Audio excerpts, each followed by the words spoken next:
मेरे बाप ने मरते दम भी मुझसे बस ये बात कही थी, गर्दन भी उड़ जाए मेरी, सच बोलूं मैं, झूठ न बोलूं।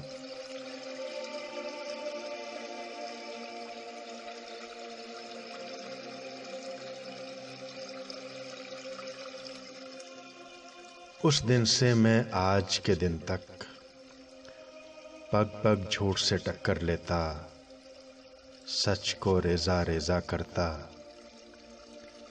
अपने दिल को इन रेजों से छलनी करता, खून में लथपथ घूम रहा हूँ और मेरा दामन है खाली।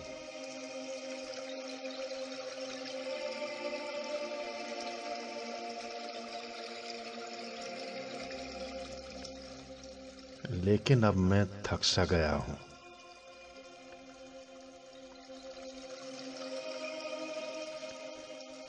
बरगद की छाया में बैठा कितनी देर से सोच रहा हूँ, क्यों ना झूठ से हाथ मिला लूं।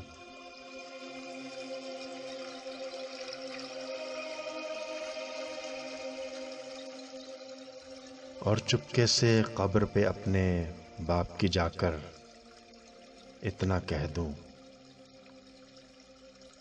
तुम झूठे थे।